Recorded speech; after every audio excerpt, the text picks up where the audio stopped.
Hello, and welcome to the Lightworker Diaries, a space for reflection, truth-telling, and soulful remembering. My name is Tiffany, and I am a truth teller, a mystic, and a mirror. These are transmissions from my heart to yours, an archive of channeled wisdom, lived stories, and the real work of becoming. May something in here stir something in you. Hello, my friend. Today, I have something special for you. I am sharing one of the daily episodes from the Becoming sessions, and this message felt particularly resonant and important to share with the Lightworker Diaries audience. So I'm bringing it here for you. Take what resonates, leave the rest, and enjoy.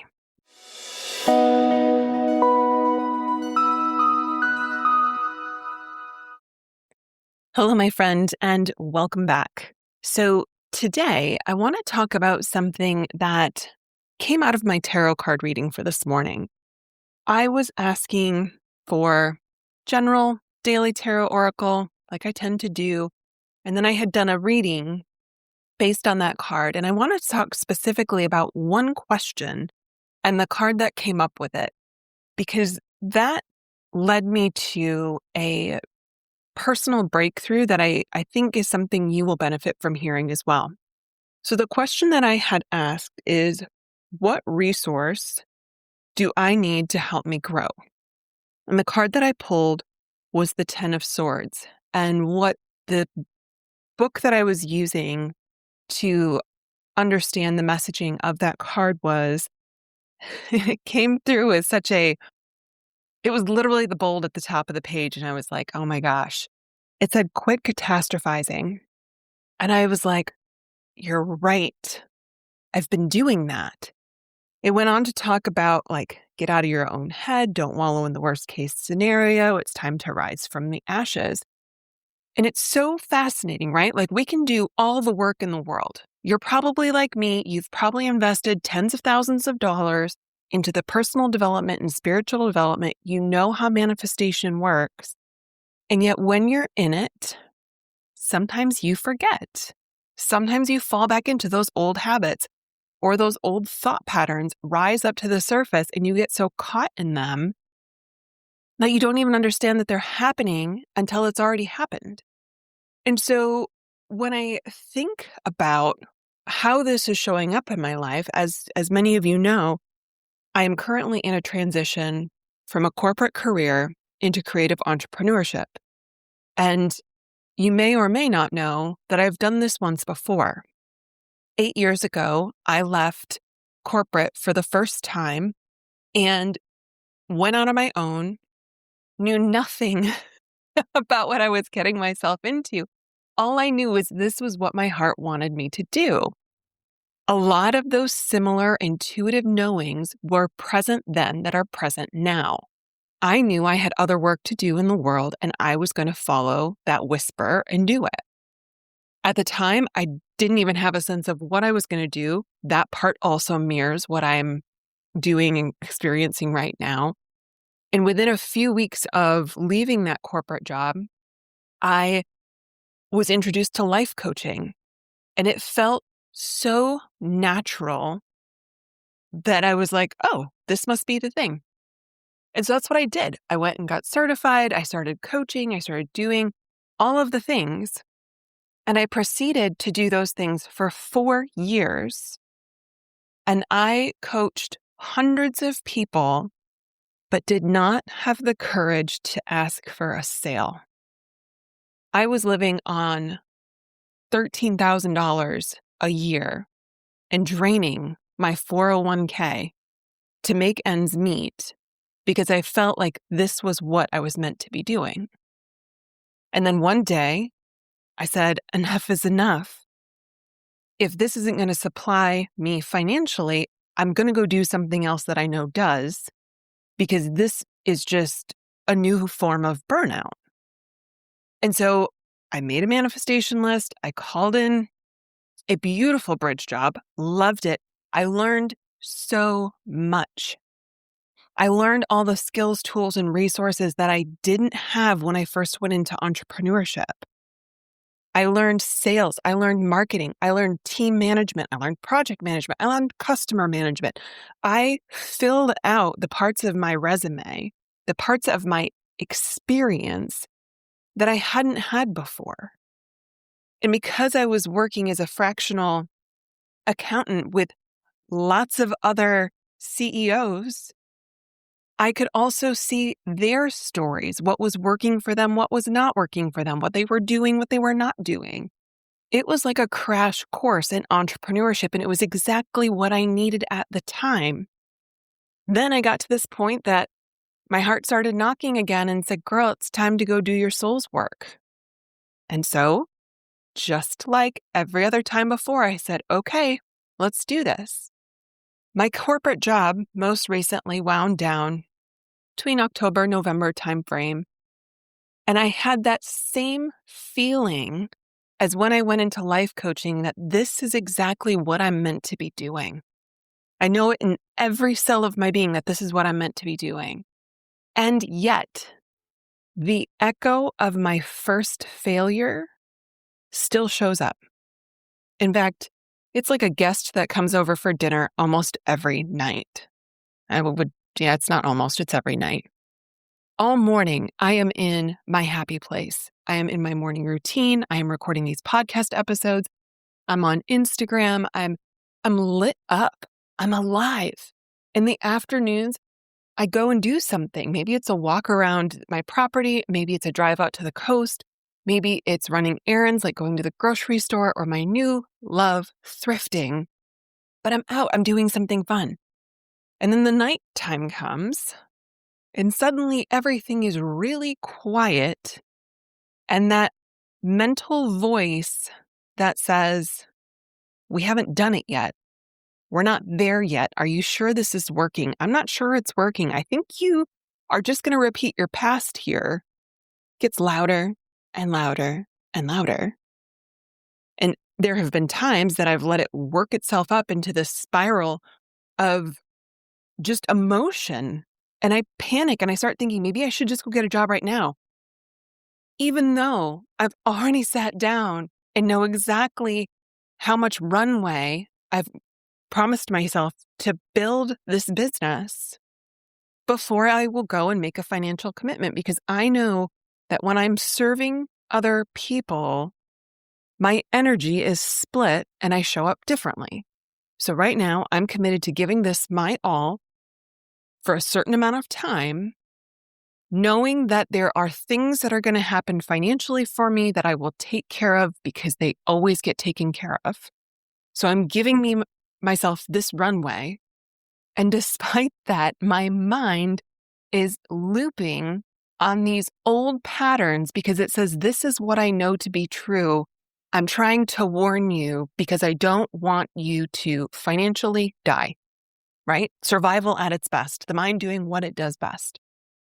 And so when I pulled this card and it was talking about quit catastrophizing, I suddenly began to see that this isn't something that is just solo unique to me. The other night I went out with a couple of friends and I was chatting with somebody who's getting back into the dating world. And she had met somebody and she was telling me that she was really afraid that this person that she met was going to be like the first person she had dated that had some like really intense mental issues.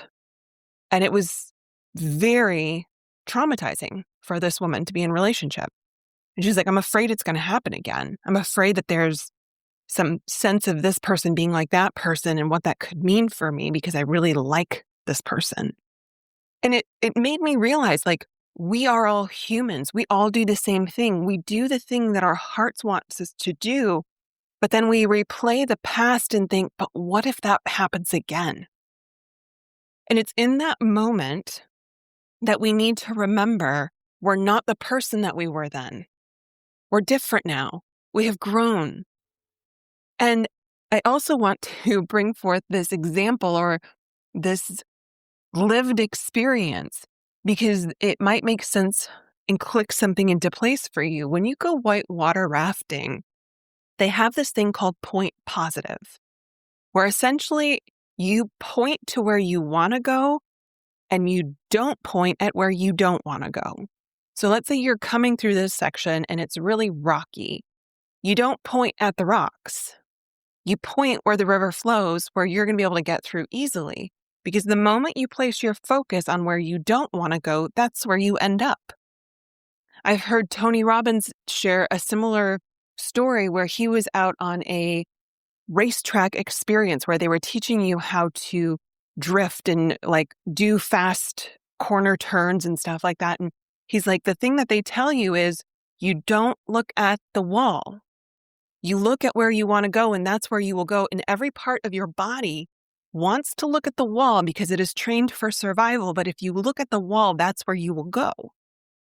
So when we're in these moments of transition where the new way of being hasn't completely set in yet, and you still kind of have that echo of, oh, what if this happens again? You have to remind yourself that where you focus is where you go. If you keep worrying that you're going to repeat yourself, you're going to repeat yourself. And so I wanted to come in and share this today because I feel like it's a practice. Moving out of what has happened before into what you believe is possible requires a retraining of the mind. I've talked about this a couple times. It's that puppy that you're trying to teach how to sit, and all that puppy wants to do is run around and play. And so every time it runs off, you gently bring it back. You celebrate the fact that it did what you asked it to do. And you know it's going to run off again and you're going to do it again. You're teaching your mind the same thing. Every time my mind tells me, how are we going to pay our bills this month? I tell it. I have a plan. I know exactly how I'm going to cover all the bills this month. I know exactly how much money that I have. I know exactly how much time I gave myself. And I say, thank you. I understand your fear, but I've got this. I've got this. You have to tell yourself, I've got this. I know that my mind wants to think I'm still doing what I did 8 years ago. But my skill set is different. My mindset is different. My experience is different. And my conviction is so different. I'm devoted to this in a way that I didn't have before. I was in a little bit of that ignorance is bliss state. And in that, I let my fears make all of my decisions. That's not happening this time. I'm showing up consistently. I'm reaching out to people. I'm doing the things that I was too afraid to do before. And although I don't see the results yet, I know the momentum is building because I can feel it. I can feel the difference in my body because I know that I've planted so many more seeds than I did before. I will share this because if you are going into entrepreneurship, this might be news for you and it might not, but regardless, I feel compelled to share. So I have had this love-hate relationship with Instagram since it decided it couldn't just be a photo platform. And when I started this business, there was this part of me that said, show up on Instagram. And I was like, but I get so frustrated there because I feel like I am pouring into it and it's just a black hole. I don't get anything in return. And again, if that's what you focus on, that's what you get. So I decided, how can I make this fun? How can I make this feel like a science experiment? Because that is what I love to do. How can I use my human design 3-5 profile to trial and error my way through this? Because if I nail it, that would be amazing. And it's actually less about the outcome of like getting more followers or getting more engagement. To be completely honest, I'm having a lot of fun making the videos. That's the part that's lighting me up right now. And so that's the part that I'm doing. I wake up, I do my writing, I do my morning practice. I jump on and do a podcast episode for you because this lights me up. Every cell in my body starts dancing. I feel so good when I do it. And instantly after this, I will create an Instagram reel because I'm still riding that emotional high. I'm in a great place, which means even if nobody watches it, that's okay because I had fun making it. And I was talking with ChatGPT about the fact that I've been posting for nearly 2 weeks and I don't feel like anything's really shifting. And there was a couple things that came up, and this is important to note because we look at what's not working and think that's the end all be all, and that's not true. When I look at my stats, I've reached 5,000 accounts. 5,000. That's like sitting in my high school auditorium and standing in front of everybody and have them all listen to me. 5,000 people is a lot of people. I'm reaching that many people. That is a huge accomplishment. And when I was talking to ChatGPT about this, I was like, yeah, great. I'm reaching more people, but I'm not selling anything. What do I do here? And it told me the algorithm takes 6 to 8 weeks to build momentum with your people, for them to know, like, and trust you, and for them to then take action and start buying. It's just time. And the more I thought about it, I was like, yeah, that makes sense, because I know how the Substack algorithm works. They want to connect people who will subscribe, because only once they subscribe does Substack get paid. Instagram algorithm works a little bit differently. They want you to stay on the app. So if you create content that people watch, they're going to share it with more people who are going to continue watching so they can keep putting ads in front of you. I personally love Substack because they don't do ads.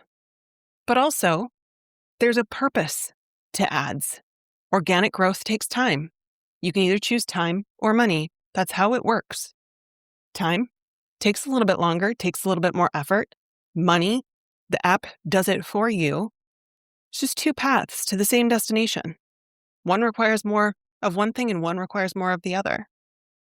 And so as I sat back and think about this, I was like, okay, if I am the lighthouse for my message, me creating a reel or two a day is strengthening the light. I am pouring more energy into the platform that the algorithm can then spread like a seed across all these different accounts and find the accounts that are a match for me. As long as I continue showing up, I am winning.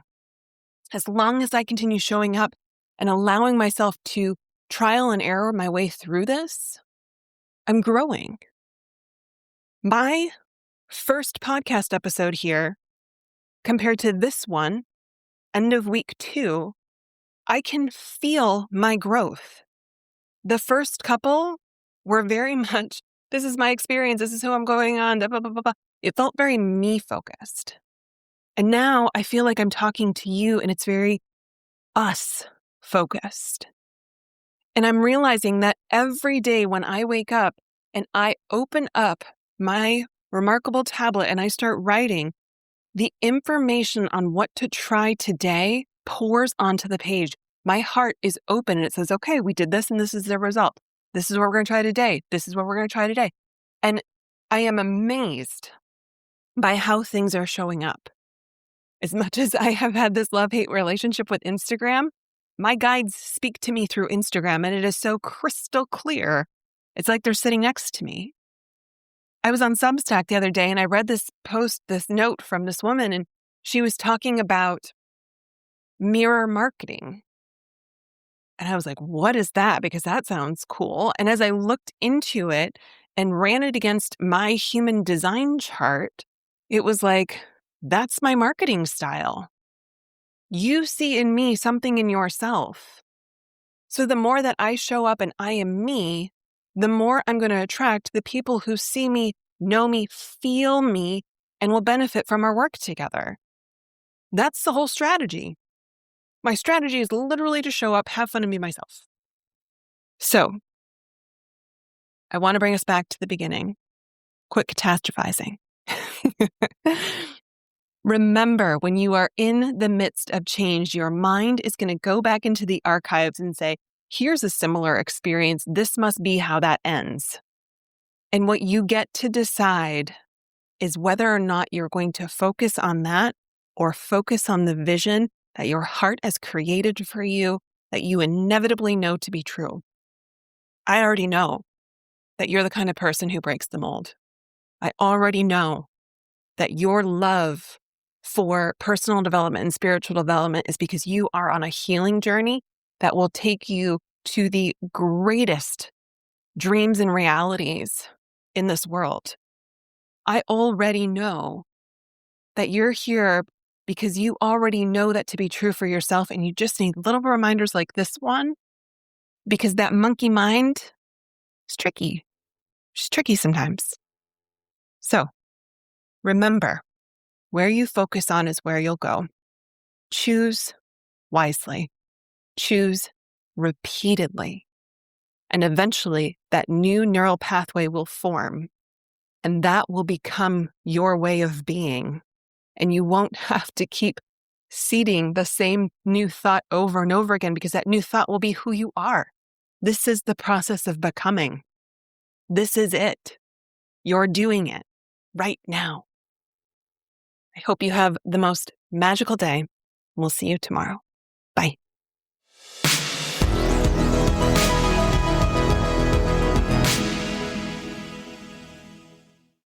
If what you just heard felt really supportive, this is exactly what we do every day inside the Becoming Sessions. Come join me at any time. The link is in the show notes. Thank you for listening to the Lightworker Diaries. If something stirred in you today, take a breath and let it land. To go deeper, you can subscribe to the written diaries on Substack. You'll find a link in the show notes.